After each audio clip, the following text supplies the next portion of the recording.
Après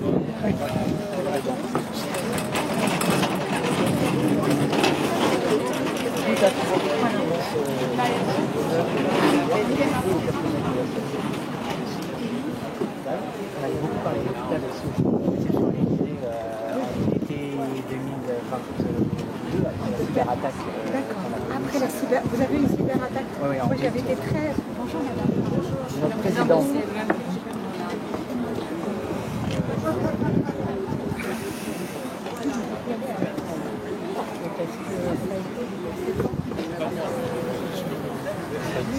Je dis que vous arrivez toujours au bord des œuvres.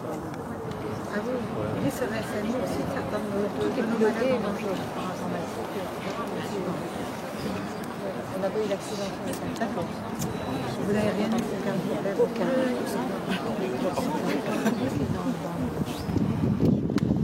C'est combien d'années d'études pour être manipulateur? Après le bac. 4 ans d'études. C'est 4 ans d'études. 4, c'est bac plus 4. Voilà. Bonjour. Je suis derrière. On n'a pas trop de soucis avec les infirmières de coopératoire, avec tout ça. On n'a pas trop de soucis avec les infirmières, les aides-soignantes, mais c'est les manipulateurs radio. Là, il y a une concurrence extrême. Sur le privé. Voilà. Même si on a une école manip radio juste à côté, parce qu'on a 800 étudiants, tout confondu, mais c'est vraiment, on a 50 à peu près étudiants manip. Mais c'est vrai c'est attractif sur le privé où il n'y a pas de garde, les conditions de travail sont pas les mêmes, il n'y a pas de week-end. C'est du 9h à 17h à 18h à la semaine. C'est pareil dans tous les métiers. Ah ben oui. Depuis le Covid, il y a une autre manière de vivre, il y a d'autres aspirations. Complètement. Je l'entends partout. Voilà, ils sont mieux rémunérés, ils n'ont pas les contraintes. Voilà. Donc après, ils reviennent chez nous un peu plus tard pour faire de la formation, de la promotion professionnelle. Enfin, ils se rendent compte qu'il leur manque. Non. Voilà, comme vous voulez. Alors, Martine. On est plusieurs à couper. Qui vient? Directeur général de l'ARS. Directeur général, vous cherchez. Monsieur le procureur. Voilà. Madame Brousse est là. Ben, on peut procéder. Alors, quelqu'un devait nous amener. Oui, parfait, madame. Très bien. Bon, alors comment on fait avec un ciseau et plein de coupeurs? Alors, c'est vous qui coupez, on va vous aider, on va tenir. On va le tenir, regarde. Voilà, et je commence, et après, je passe. Madame Fondicourt, s'il vous plaît. Voilà, vous tenez jusqu'ici. Voilà. Et madame. Allez, Martine. Mais comme Voilà. Voilà. Alors, je donne à chacun. Merci, monsieur le procureur, après, parce que vous êtes à l'origine de cela. Alors, Martine, monsieur le procureur, voilà, moi j'ai mon petit bout.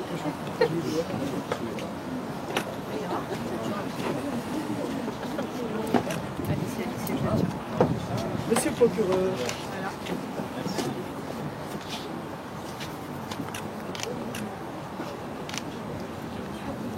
Où est-ce que j'allais dire? C'est dommage. En quelques semaines.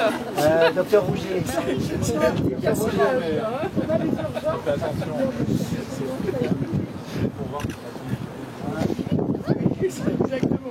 Directeur général de l'ARS.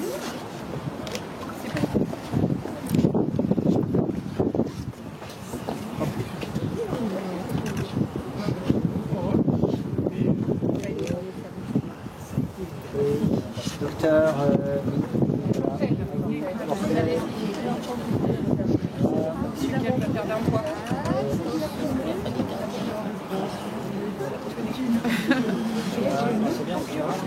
J'ai appris de Michel Berson. Ah oui, ça voilà, c'est très bien, parfait. Alors je le fais mal, mais... c'est vrai. Alors ça marche avec les ciseaux qui coupent.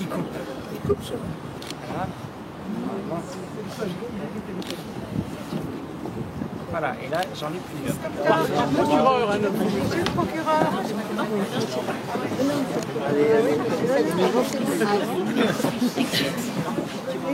Et qu'est-ce qui vient avec vous?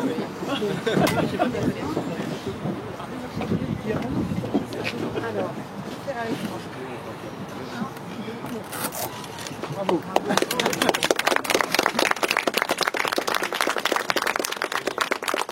Et ces enfants sans danger qu'on se retrouvait en fin de semaine, le vendredi, avec des enfants qui confiaient des choses et qu'on fait tout pour un week-end. Ils ont peur en début de vacances. Enfin, il y a eu des moments très très difficiles. Le mal est toujours là, c'est clair. Mais le plan est important et l'inauguration de cet édifice en est une preuve. Puis des professionnels de santé, des médecins, les sensibilisent beaucoup à ces sujets. Docteur Bouger, il porte ça aussi. aux urgences, ils font attention. Aux urgences, ils repèrent aussi davantage quand il s'agit d'autre chose que une pathologie.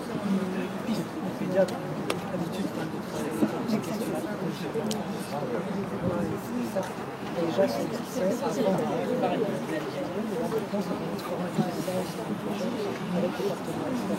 et puis d'avoir des solutions, c'est ce que dit madame quand on voit tout ça.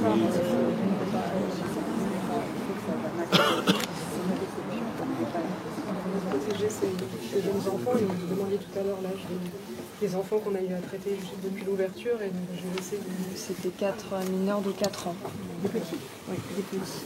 D'où la disposition, je vais laisser ma collègue gendarme parler, qui a plus d'expérience professionnelle que moi, mais la disposition de la salle avec, par exemple, vous voyez une table transparente, qui permet en fait à l'enfant de rester concentré sur ce qu'on lui dit. Si on commence à mettre de la couleur partout, il ne va pas se focaliser sur ce qu'on va lui dire et on va le perdre. Donc cette salle, elle est vraiment mise à disposition pour nous, pour auditionner l'enfant en lui.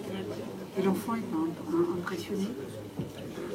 Non. Il arrive et à 4 ans, il arrive à expliquer.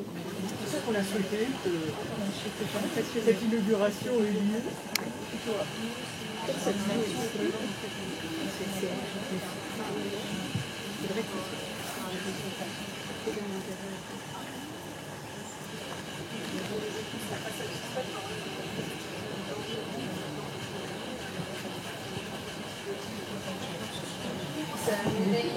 Il n'existait pas, on n'a pas trop l'habitude, à part avoir des fois des mamans bien. Non, ça va aller.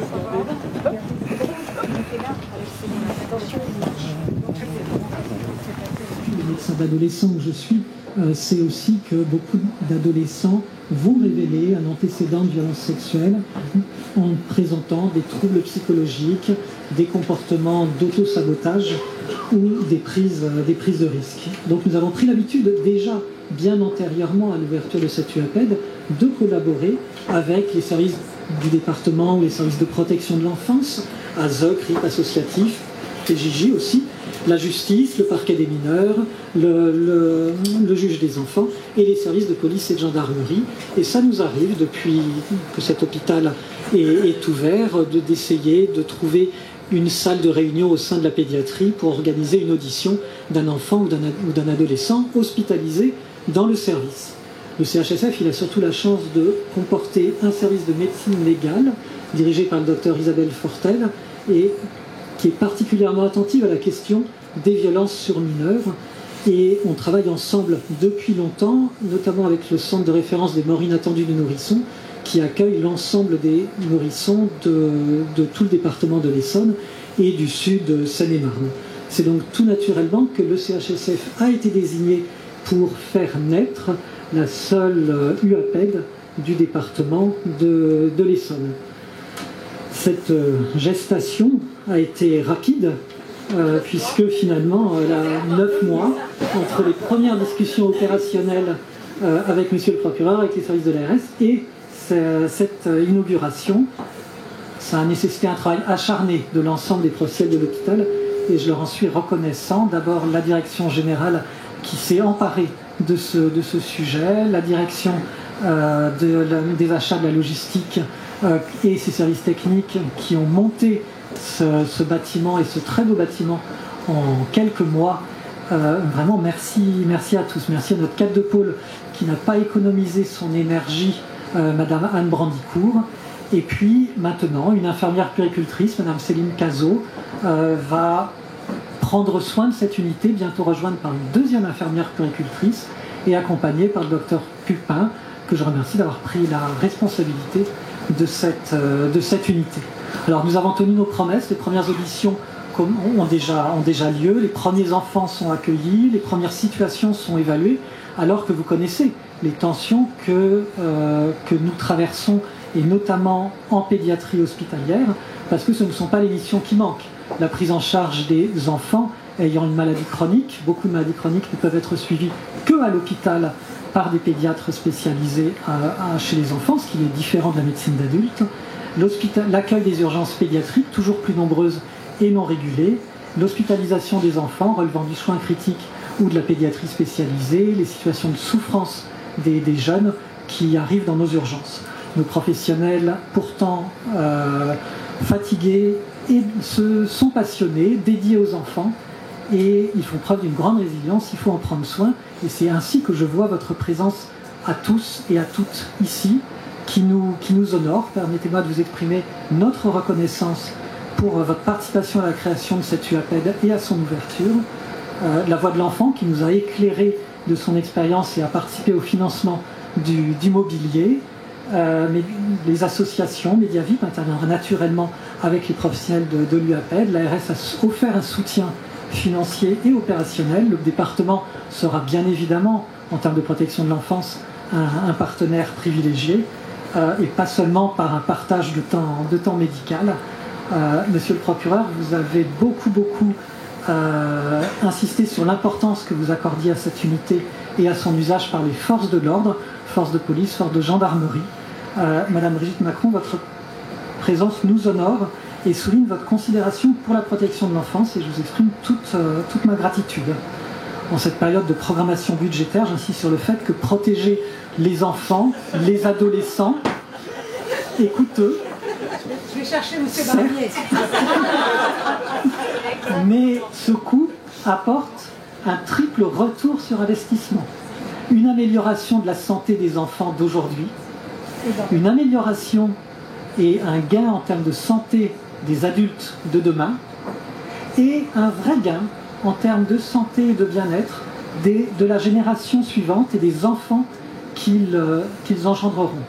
Et donc, investir aujourd'hui sur la santé des enfants et des adolescents est triplement bénéficiaire, et donc n'ayons pas peur d'investir pour les enfants et les adolescents. Merci à tous.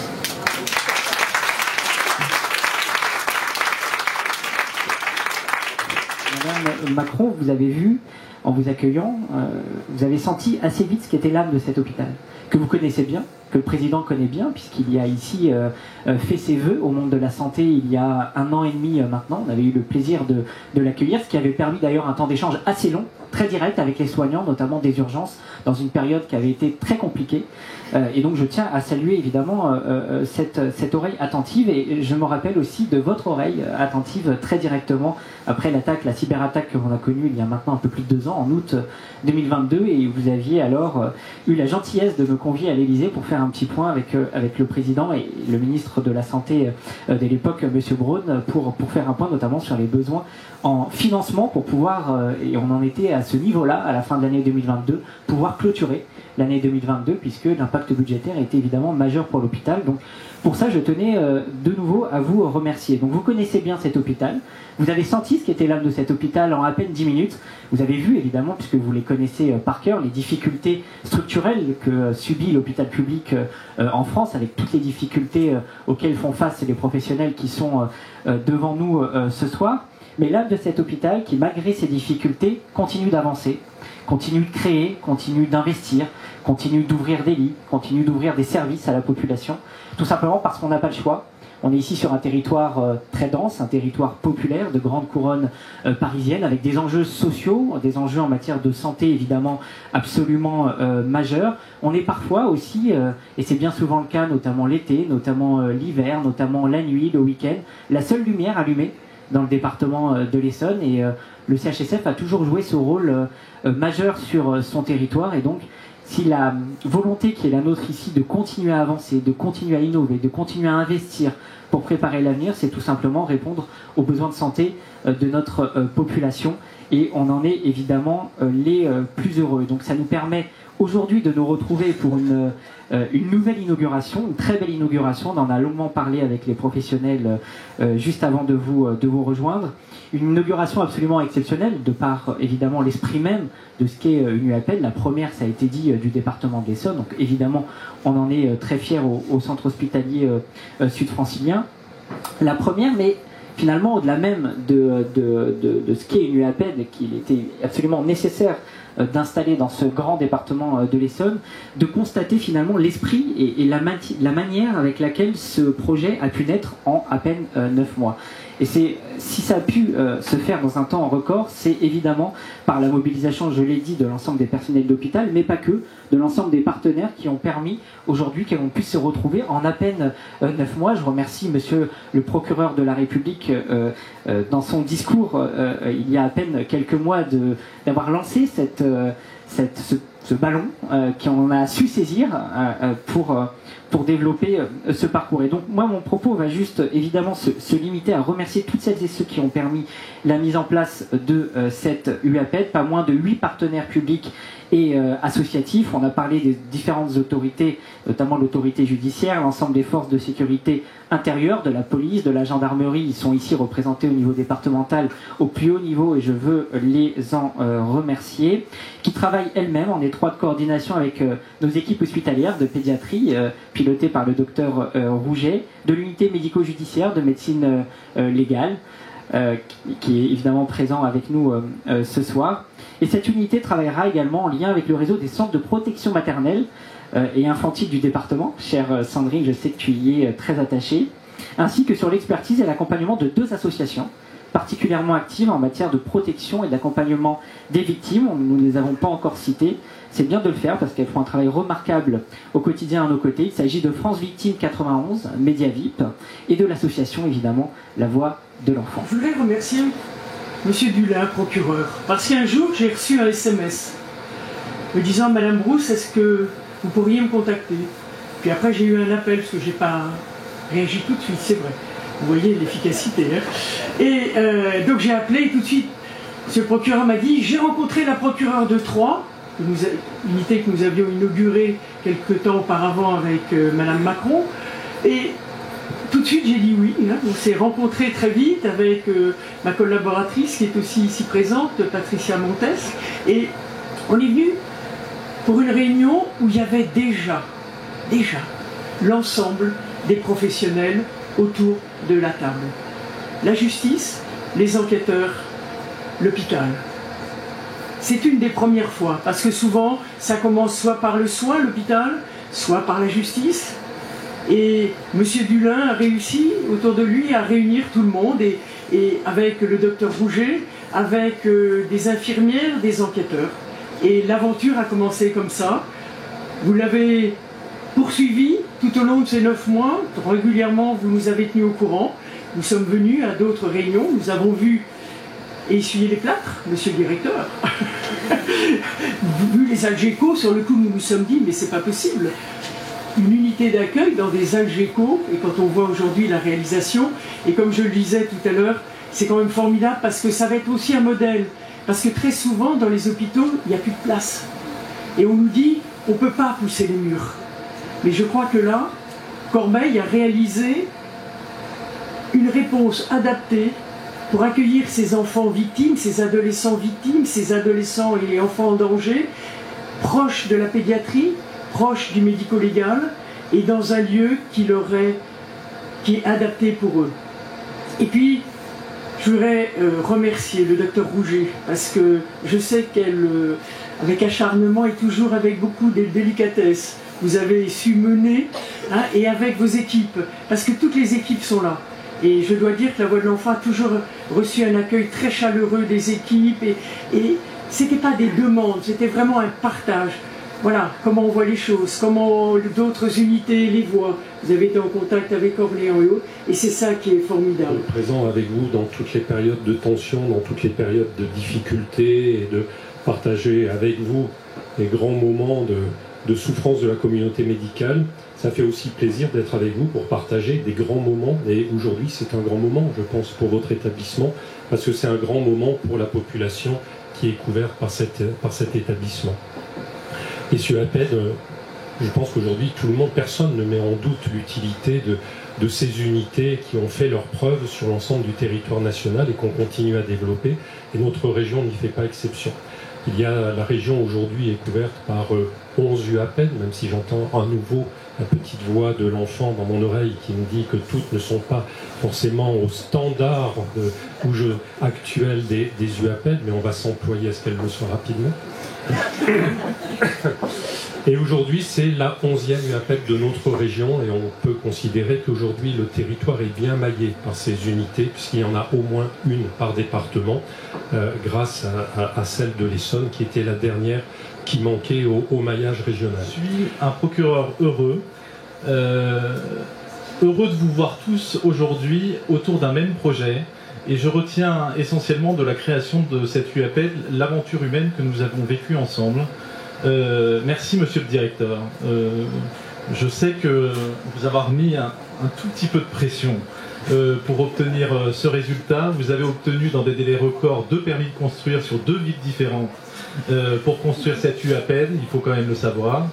Et on arrive aujourd'hui, 9 mois plus tard, avec une structure qui fonctionne, sur lequel à la fois le personnel médical et les forces de sécurité intérieure travaillent ensemble. Et je retiens tout à l'heure, Madame Brandicourt disait, ça nous a permis de nous connaître. Et effectivement, en se connaissant mieux, on arrive à détecter de multiples situations et à arriver à mieux protéger ces enfants qui sont victimes, souvent malheureusement, de violences extrêmement graves sur le département. C'est tellement sympa de vous voir tous ensemble, collaborer. C'est un moment vraiment très important et faites-le savoir. Faites savoir ce dont vous avez été capable d'ici. Bon, il y a Algeco et Algeco. Hein. Là, celui-là, c'est un Algeco. On va trouver un autre mot qu'Algeco. Parce que, non, c'est vraiment plus qu'amélioré. Qui est vraiment. Donc, mardi 25 juillet 2017, il y a 2 personnes qui ont fait l'assaut du standard et de mon assistant. La première étant Madame Brousse, elle fait partie des premiers que j'ai reçus il y a plus de 7 ans. C'est un de mes tout premiers rendez-vous, je n'oublierai pas. À votre avis, qui est le deuxième rendez-vous? C'est un homme, sur un sujet différent. Allez. C'est Stéphane Bern, pour le patrimoine. Mais la personne qui ne m'a pas lâché, Stéphane ne m'a jamais lâché, c'est toi Martine, sur ce sujet. Et ça tombait bien parce que les courriers qui arrivaient, c'était aussi sur ce sujet. Et j'avais envie aussi de m'investir sur ce sujet. On ne s'est pas quitté. Donc tu m'as recommandé aussi le 119, donc le numéro des violences. Je vous invite aussi à y aller. Vous allez entendre ce que c'est que de recueillir la parole des enfants. Je suis très engagée aussi avec la Fondation sur le 118. Pour ceux qui ne le savent pas, le 118, c'est le numéro unique pour le harcèlement à l'école ou sur les réseaux des mineurs, pour qu'ils puissent supprimer les contenus en 2 heures. Ils ne vont pas prendre un avocat, donc l'importance de la suppression des contenus aussi. Donc, après, tu m'as emmené dans les UAPED. Le premier, c'était Saint-Malo. Il faut, en gros, toujours pour un UAPED, une salle d'accueil, une salle d'écoute, une salle d'enregistrement, une salle aussi peut-être de repos et une salle d'auscultation. En gros, quand beaucoup d'hôpitaux ne peuvent pas se le permettre. Donc cette solution peut en être une, ça c'est clair. Donc, grâce à la générosité des donateurs, nous avec la Fondation, nous avons pu financer près de 20 UAPED pour un montant de 900 000 €. Et on va continuer, bien sûr. Mais ce n'est pas suffisant. Il faut qu'on aille, on ne peut pas sans la conjonction des ARS. Et ici, tout le monde s'unit. Merci aussi aux autorités, la police, la gendarmerie, la justice, les médecins, vous êtes tous là. Et quand on travaille ensemble, il n'y a rien de plus important. Et on voit de quoi on est capable. Et en 9 mois, On va faire mieux qu'une gestation, on va faire des prémas maintenant, on va faire du APR. On va essayer. Donc je suis très heureuse d'être là aujourd'hui. Je suis là aussi, vous pouvez m'appeler quand vous sollicitez pour venir en pédiatrie. Je suis toujours là sur ces sujets-là et on va énormément s'investir encore sur la santé mentale des enfants et des adolescents. Mais quand je pousse maintenant les portes des maisons des ados, j'ai des jeunes adultes. Hein. J'en ai qui ont 23, 24, voire 25. Donc il y a cette espèce de malaise qui s'installe et si on est tous là, aujourd'hui, je sens qu'ensemble on peut y arriver. C'est certain. Donc j'ose pas vous dire merci à chacun d'entre vous parce que je vais être comme Martine, je vais me planter, je vais en oublier un. Donc merci immensément pour le moment que vous m'avez fait passer aujourd'hui. Et sachez que je suis toujours là pour vous. Donc vous appelez l'Élysée, vous demandez le service de Madame Macron, c'est Marie-France.